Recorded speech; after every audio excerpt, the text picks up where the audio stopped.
One moment.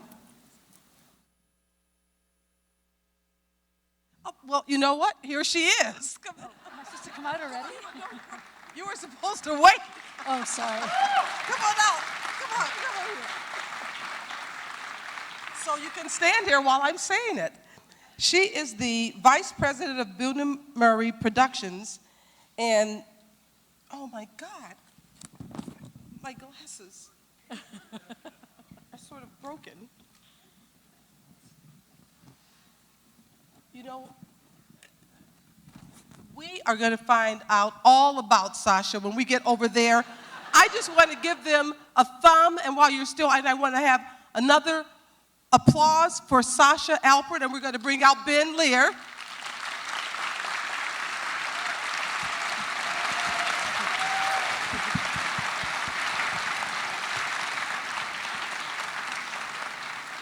And Nate Cohen has the golden thumbs that we give to our filmmaking guests.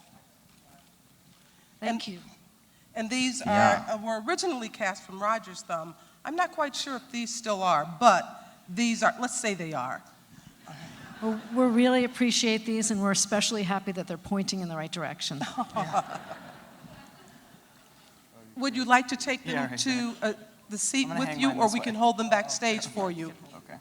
Thank you. Thank you. And we also are inviting out Matt Fagerholm to do the Q&A from RogerEbert.com. Welcome, Matt. Hello.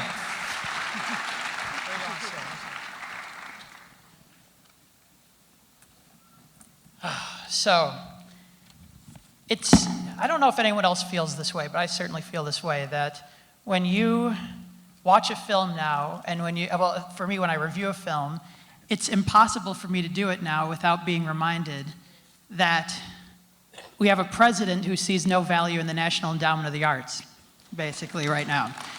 And this film shows how vital an artistic outlet can be for young people. I think it's one of the best illustrations I've seen.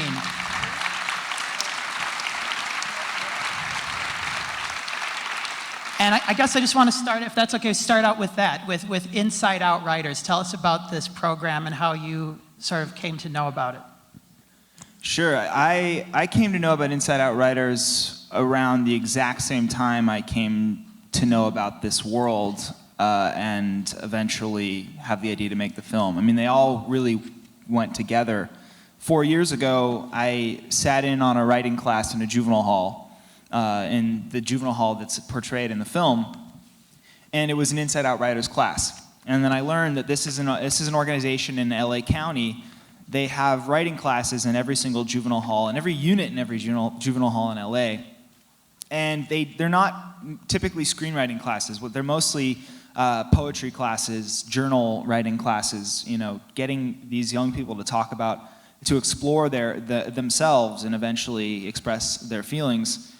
And I think before I'd walked into this place, I'd never met anyone who'd been incarcerated. And I'd never met anyone who was a gang member. I'd never met anyone accused of a serious crime. And I think meeting these kids in that context, in the context of an Inside Out Writers class, was really the main inspiration for making the film. Because I got to see them first as students and as teenagers. And they were funny, and they were interesting and interested, and trying to figure out, you know, one kid was saying, I don't know what I want to do with my life. I think I'm really interested in architecture, but I don't know, because I don't know what I'm good at, but I'm excited to find out. And then he says, I just don't know if I'll ever have the chance. You know, and it was those two things kind of working together. He's got all this excitement and hope for his future, but he doesn't know if he'll ever get to live that because he's facing 50 years in prison. You know, there's one thing before I get to a very important question for both you and Sasha. I want to bring Sasha in to this conversation because I understand it was your idea. There was something about the movie when I first saw it.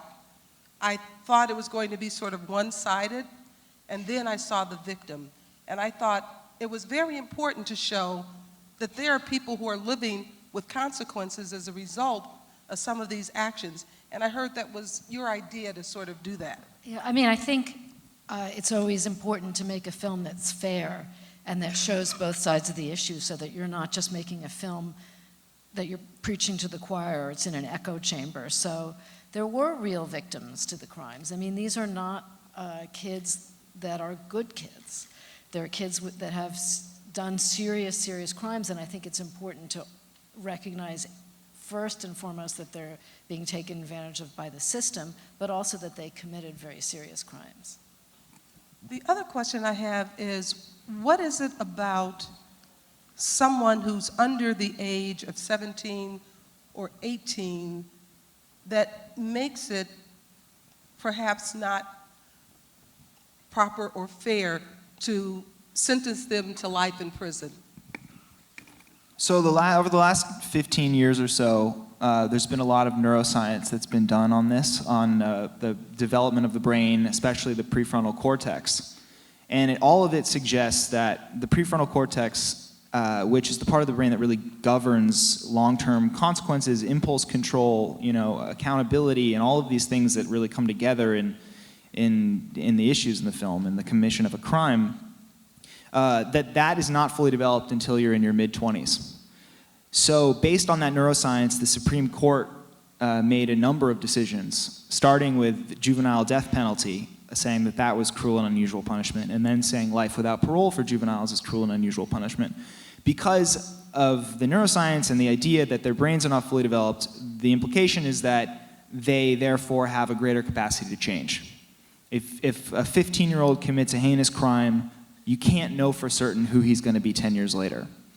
So that was really the impetus for that. But the truth of the matter is 18 is a very arbitrary number. The reality is the brain stops developing around 25. So that's I know advocates in the juvenile justice community are working on pushing that age up so that people in their young 20s can take advantage of these new laws as well. Now, I don't know about you guys, but the first thing that I wanted to see as soon as this film ended was the full film that those young men wrote, that we see glimpses of.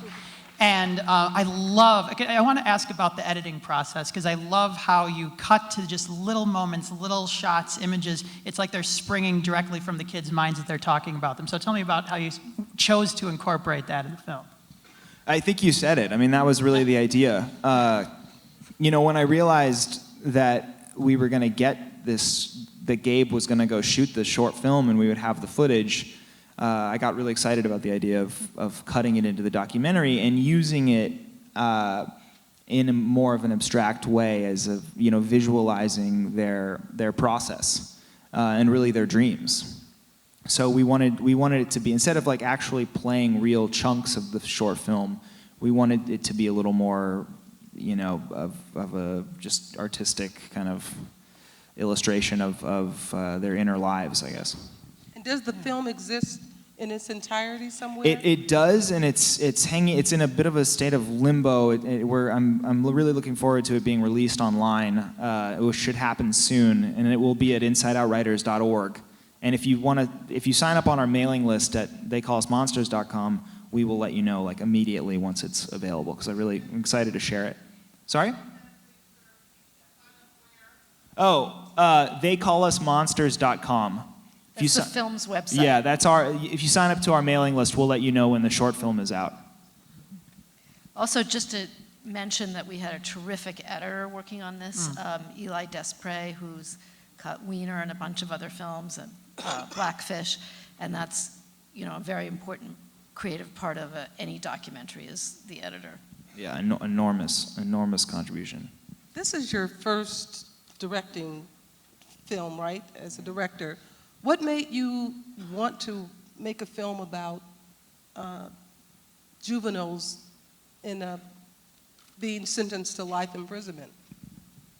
I mean, the truth is I didn't want to until I did. I had no intention of making this film at all. I really wanted to get into a fiction film, and I had an idea for a script that I wanted to write that took place in prison. So when I started visiting these classes and going to the inside of these facilities, it was just to research. But the people that I happened to meet were involved in this issue, and so I met these kids, I learned about them, Then I learned about Senate Bill 260, which was going to potentially give them a second chance. And then I just realized that if I had never thought for 1 second in my life about what happens to young people when they're incarcerated as adults, or if that even happens in the first place, there's got to be a lot of other people that probably don't think about it very often. And these kids, I think, I'd never seen them on screen before. I'd never seen that story told, and that was really exciting to find a way to do that. My favorite scene in this film is when Juan calls the girl and uses the story that he created to bring closure to that moment. It's like he now feels comfortable opening up by recounting the story. How do you get that level of trust with your subjects? Was there a dialogue that you were having off camera with these kids that was as close to what Gabriel was having? Or just what was the rapport with the kids like? Yeah, there absolutely was. I mean, we would split our time between him teaching the class and then me interviewing each of them. And then there just was a lot of I mean, I think all the magic really happened during the downtime, during the breaks in the class, before the class, after the class. We spent a lot of time just hanging out, some of which we filmed and some of which we didn't. And I don't know, I'm not like an insane amount older than them, and I feel like I was coming of age in my own way at the same time, so we would relate on that level, I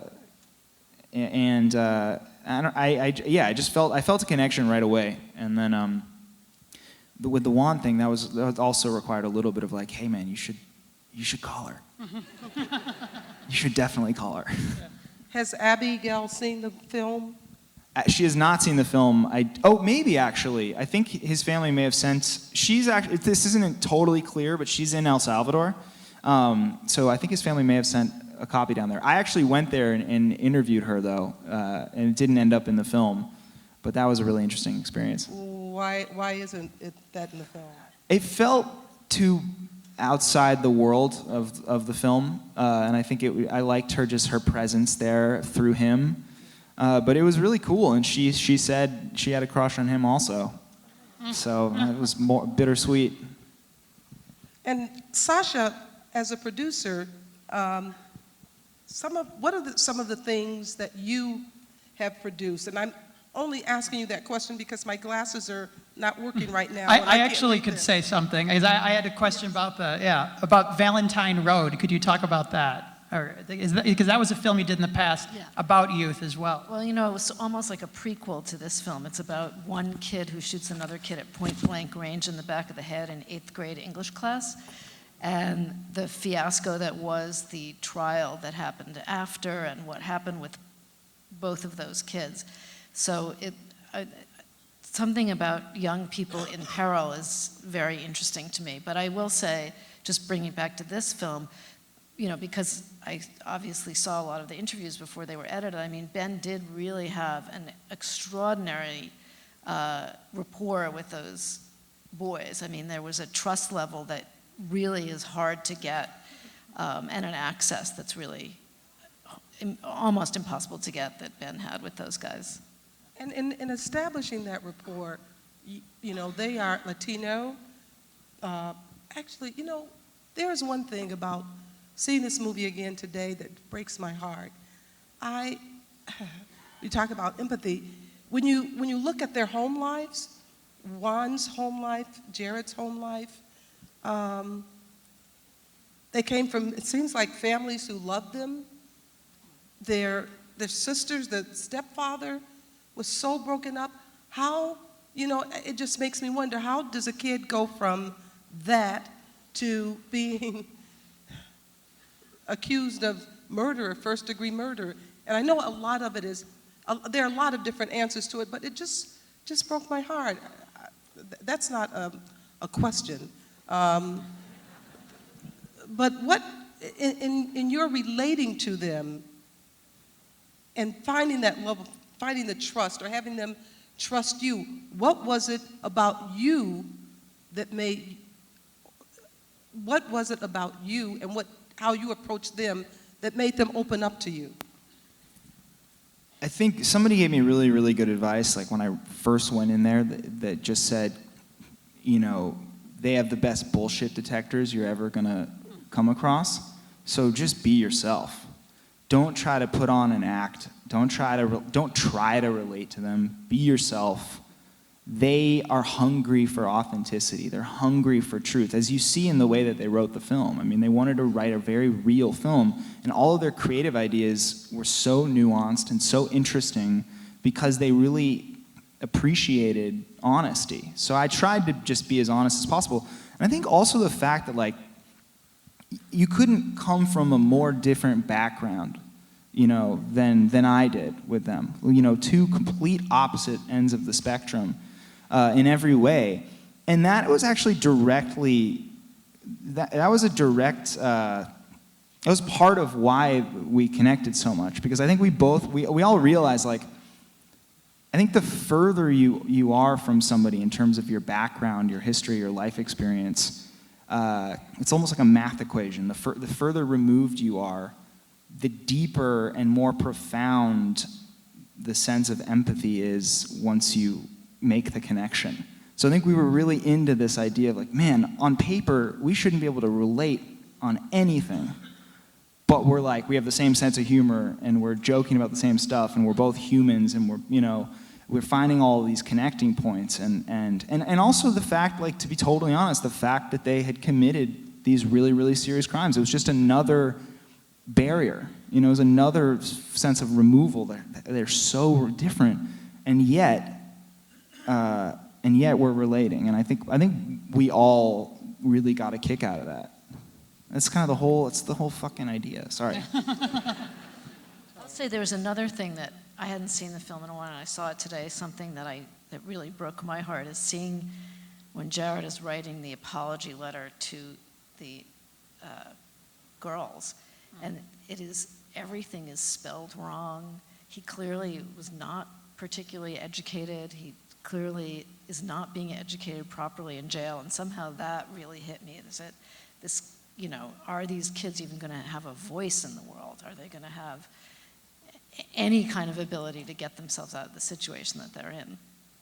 You know, when I think about rehabilitation, in fact, can you talk a little bit about the difference between them being tried as adults and if they had been tried as juveniles, what the goal of the prison system is as adults and as Yeah, it's very simple. The juvenile system is built around rehabilitation and providing second chances, recognizing that kids are different from adults, and the adult system is about punishment and about, you know, making sure that they are paying for the crime.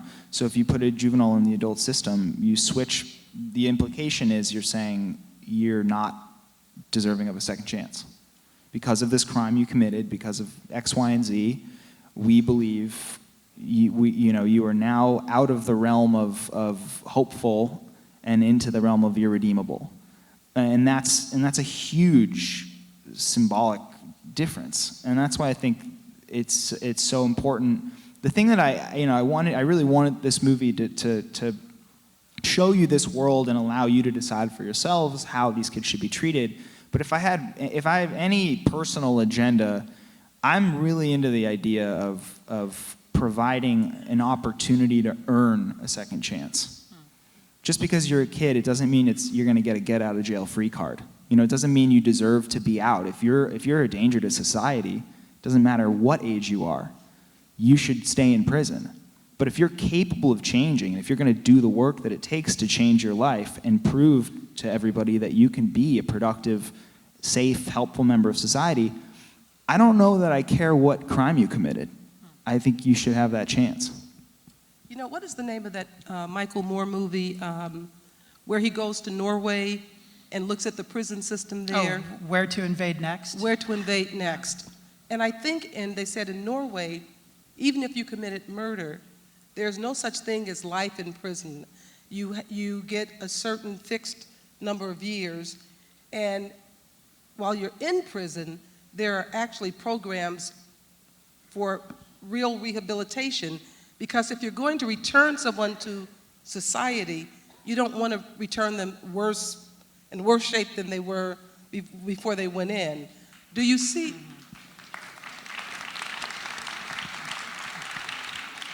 Do you see any real rehabilitation going on? I don't know whether you've had a chance to look at that. Yeah, well, I'm much more familiar with California. The Department of Corrections in California has actually been doing really great work in the last few years. The college program in the prisons has expanded from like 3 prisons to 30 so prisons, and there's only 33 or something. And there are a lot more programs being introduced. There's a lot more money going to programming. Juan and Jared are both at the same prison right now. They're on a youth offender, they're a yard in a youth offender program. They're all in college. They're taking classes. Jared's become a pastor. He's married. It's crazy. Yeah, I mean, like, you know, they couldn't be doing better given the circumstances. And I think that, and they are being provided the opportunities. So it's really, that part is definitely hopeful. And what about Antonio? Antonio is still in county jail. He's awaiting, you know, California recently passed a new law that it changes the way that youth can be tried as adults and makes it more difficult for that to happen.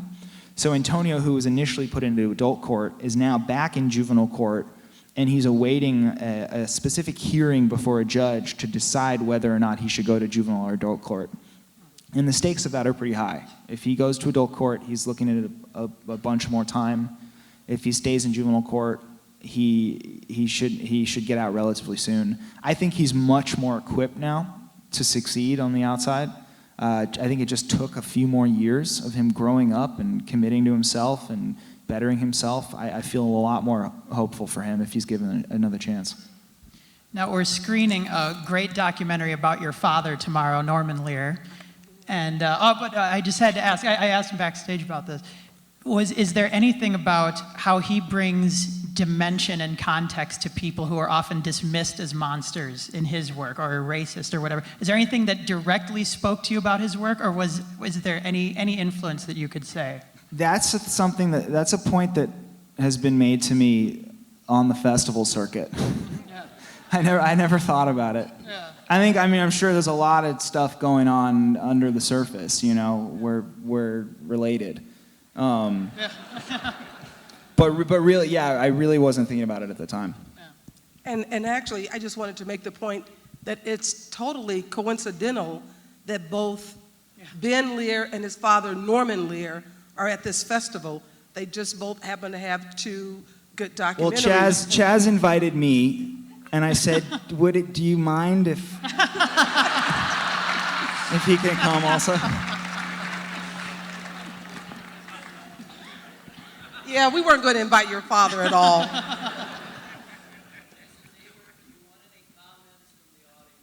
Yeah, we probably should open. We actually do. Do we have microphones? I actually wanted to ask Sasha another question, though, before I open it, because this is another thing that really hit me today watching this movie, especially young male offenders. Young men, period, at that age, don't usually have very savvy interactions with women or girls or, you know, someone of the opposite sex. Did you get to meet those guys, and how did they relate to you as the film was being shot? And I was just curious about that. I wasn't actually in the prison when it was shot, but I did go to the prison at another time and met a bunch of juvenile offenders who were, I'd say they showed off a lot, but they were very typical young adolescents who were posturing and funny and, you know, mischievous. They were teenage boys. I had one at home. I actually used to do work in prisons. When I practiced law, I did work for an organization called Prisoners Legal Assistance. And it was not juveniles, it was older guys, and I used to go to the maximum security prisons. And I wasn't afraid back then. I don't know why. Today I probably would be, but the thing that I liked about this and watching you interact is it's true. When you are dealing with the person, and you're not treating them as a statistic, you're treating them as a living, breathing human being, and you're respecting them, and they're respecting you. You know, we can talk about empathy, kindness, compassion, forgiveness, but if you don't practice it at some point in your life, you don't get good at it. And in prison, I'm not going to say I got good at it, because there was one time when I was afraid. Were you ever afraid when you went in to interact with them? No, I wasn't. I just trusted the environment, and I trusted the situation, and I trusted them. It may sound strange if you haven't been in there. I mean, that's not entirely true. I was nervous before I met the first person, and after that point, no. Anyway, where are the microphones? We have a question from the balcony in the center. Balcony center. Is it on now? Okay, thank you. I have three areas that I want to comment on quickly here. First of all, obviously this was a very good film, and I'm going to try to interest the American Psychiatric Association into using it for its May 2018 session to educate psychiatrists. Now, I have worked in at least 3 that I can stand here and recall right now, juvenile halls in the state of California, and they do look like what you showed. There's some similarities and some dissimilarities, but basically your film is quite representative of what I've seen and worked in. I want to educationally comment that all this neuroanatomical material and neurological changes that you mentioned, sir, seem to be evolving, and our understanding at least is evolving, and they're accurate as far as we can tell so far. But I want to point out that most children don't have any of these problems, and their brains are going through the same growth and evolutionary proceedings. So the answer is not in those anatomical features. The answer is laid back in ages 3, 4, 5, 6, 7, 8, and 9. So if the Hollywood folk can start making some foundations to start getting some correction and help for families back in the age levels for those children, that would probably move more to solving the problem. Thank you very much. Thank you. Who has the microphone? Which one is live? Here. Yeah, I just wanted to start by giving a shout out to Education Justice Project, which is part of the College of Education at the University of Illinois with Rebecca Ginsburg. I was wondering, have you ever read the book Kids for Cash? It's about 2 Scranton judges who were bribed $2.6 million to put innocent kids. So I think there's a whole incentive system for a prison industrial complex in which we have a lot of money funneled into for-profit prisons and for-profit juvenile centers, and I was wondering if you had anything to say about that. There's a documentary about that too, I remember. Yeah, it's very good. I know of the story. I haven't seen the film or read the book, but it's awful. Down front. Down front. Hi, I was wondering a little bit about Will you stand, please? Since you were talking a lot about them being minors, and this was a movie with a pretty serious information about each of them made public, was there a discussion around who should consent to sharing the story? Did they have a pretty good understanding of the fact that they were juvenile and this was going to be made public? I mean, yeah, that was a central conversation the whole way through, and that was my biggest fear the whole time, was screwing that up. That's what I thought about the whole time. Yeah, I mean, you make a really good point. They were teenagers. The whole argument is that they're different. They can't, consent in the same way, and yet they were in the film. There's a reason you don't usually film teenagers for that same reason. So I can't argue and say that, I did that. I had a pretty naive belief that if I did it right, and told something that was true to them and true to their world and honored everyone involved in the right way, that everything would be okay. It's so far so good. Juan and Jared have seen the film and they loved it. And then the second I got a call from Jared and heard that, like, this 5 million pound weight lifted off of me that I didn't even know I was carrying, because I think, you know, what if he said that thing that you included is going to get me killed in prison? You know, I mean, that's not unbelievable. Obviously, we showed the film to a room full of lawyers. We definitely did our due diligence, but you never know. So, yeah, it felt like a risk that was worth taking. We really actually did show it to a room full of criminal defense lawyers. Horrifying. It was really, but also their parents did consent as well and were involved in the film. So did their judges, too. I don't know why they said yes or no, but we needed to get their consent. From the balcony in the center.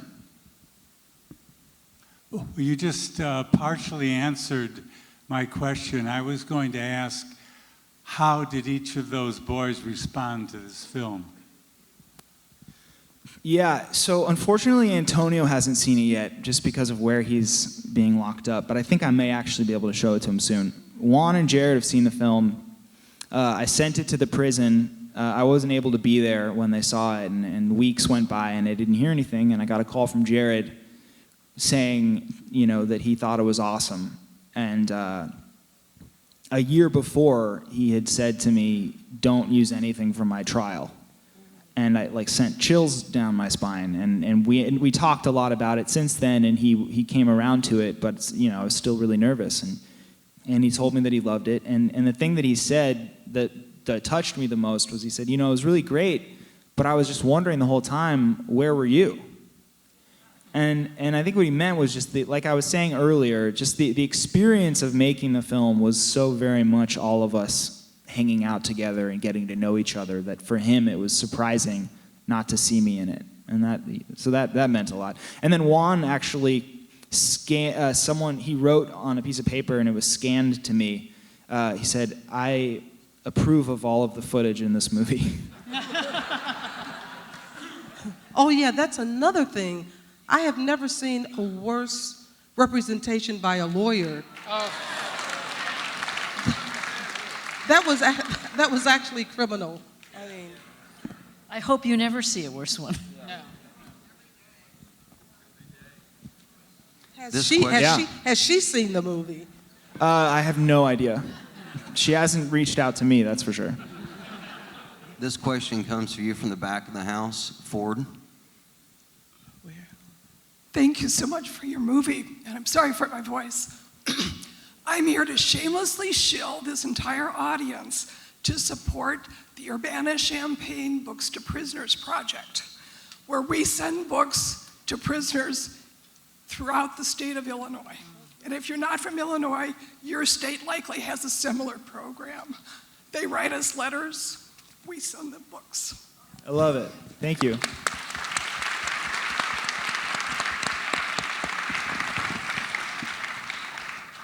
Question from front center again. I'm taking your direction, Chaz, and standing up.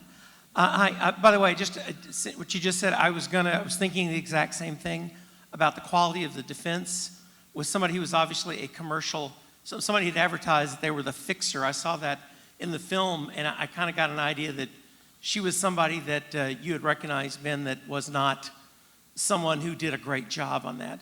But I think that I found that the young men I saw as protagonists, and I sort of wanted, you want them to win, and yet when you see that some of the scenes in court, it drives you in the direction of saying 160 years for all the things they did, and then you think on the other side about the fact that they really aren't fully developed in terms of their intellectual and emotional capabilities. I really found myself constantly going back and forth on this, and I really think it's because it is such a complex problem. And then I see the men having these babies having babies. Antonio had the baby he had to leave. It's just unbelievable. And then, by the way, the last thing, Ben, that guitar work at the end was beautiful. Thank you. Thank you.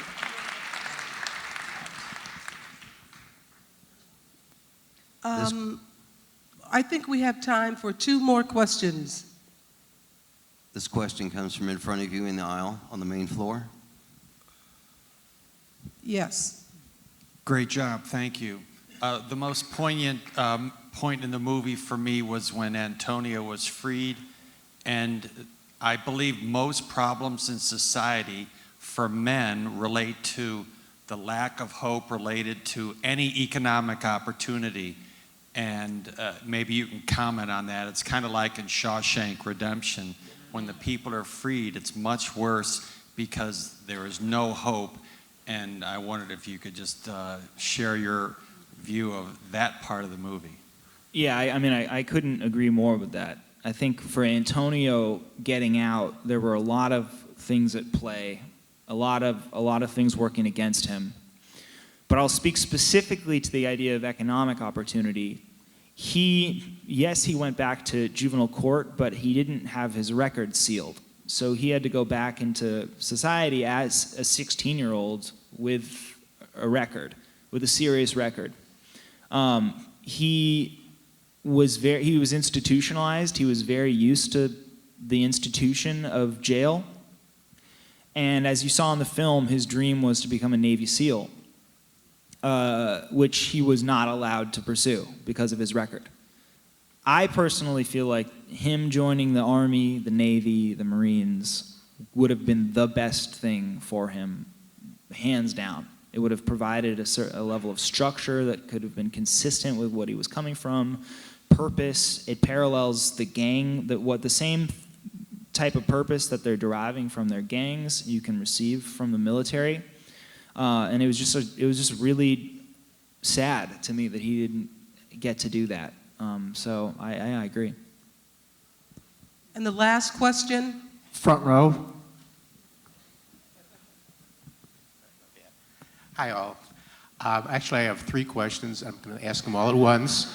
2 are very short, and I'm going to trust that you actually will answer all 3. Looking at the screen, it said that, I forget which one was eligible for parole in 2037. That doesn't work out mathematically for 15 years. Why is it so far in the future? Because it's 25 years. Oh. For Jared and 15 for Juan. Yeah. Okay. The bill is a little bit complicated, so. Right.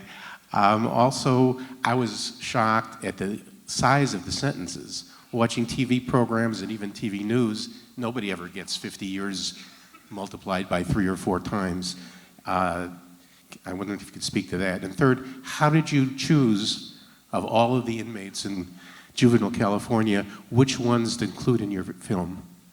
Sure. So the reason the sentences are so enormous, 2 reasons. One, for Jared specifically, he had 4 counts. So the judge chose to run them consecutively. So everything, whatever the count was going to be, it was that times 4, which brought it into the hundreds. The main reason, I don't know how many other states do this, but in California it's a really big issue. We have enhancements for guns and for gangs, and I'm sure there are others as well. But if you used a gun in the commission of your crime, as in Jared's case, that's an additional 25 years. And then if you get proven to be a gang member and you commit the same crime as a gang member, that's another 15 years. And so that consecutively, it just like drives the numbers up into the hundreds, like without, pretty easily. It's crazy. The reason that these 4 really teenagers ended up being in the film, it goes back to the whole consent thing. Actually, it was totally out of my control. I knew that I wanted to film in this facility because this is the only facility where juveniles who are being tried as adults are held in LA. And we petitioned to film, so we attempted to film any student that was in an Inside Out Writers class, which was I think around 20 kids in the entire unit. We wrote petitions to their judges. And of those 20, we got 5 approvals. Of those 5, 1 of them was shipped off to adult prison before we started filming. And then Daryl, who you meet briefly, was shipped off very shortly after we started filming.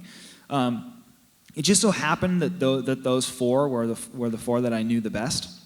I'd spent the most time with them, and I was kind of secretly hoping that they could be a part of it, but it was just completely coincidence.